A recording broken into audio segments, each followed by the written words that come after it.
She called the police on him for existing. What happened next is unbelievable. It was a warm Saturday afternoon.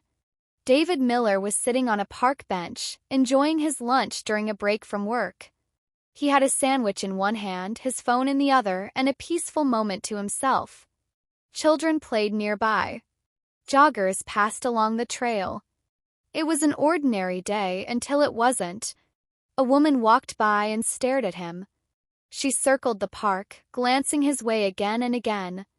David noticed but didn't think much of it. Then, just a few minutes later, he saw her on the phone, speaking urgently, pointing toward him.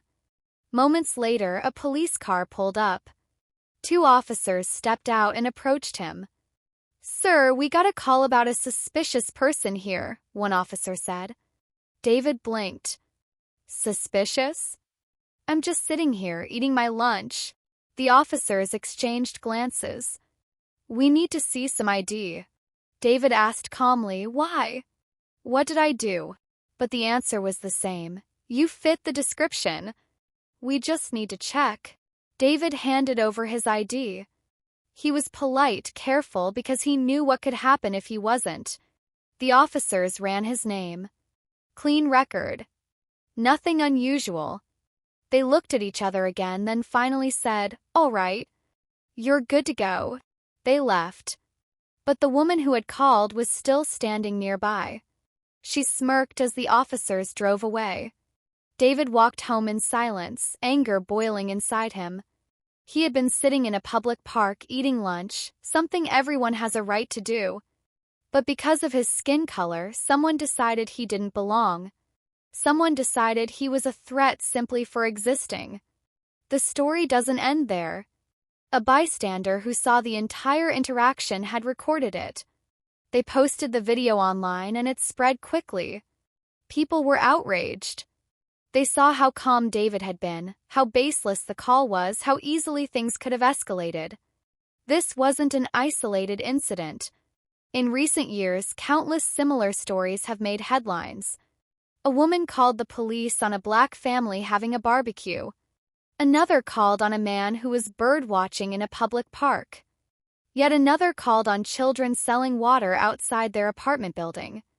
They all had one thing in common.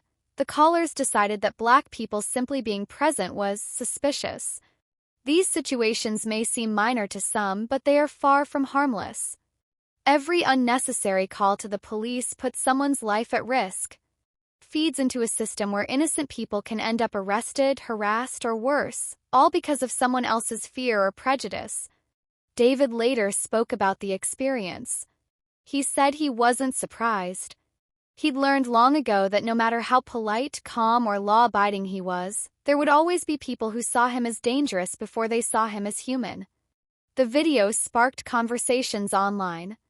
Some defended the caller, saying she was just being cautious. But many more pointed out the truth. Being cautious shouldn't mean weaponizing the police against someone who did nothing wrong. It's easy to dismiss these moments as misunderstandings. But they reveal something much deeper, an ingrained bias that makes some people believe they have the power to decide who belongs and who doesn't. David's story ended without violence, but it could have been so much worse. We've seen how quickly situations like this can escalate. We've seen the headlines. We've mourned the names. All because someone made a call they didn't need to make. She called the police on him for existing. And while David survived the encounter, he was left with yet another reminder. In some people's eyes, his very presence is seen as a crime.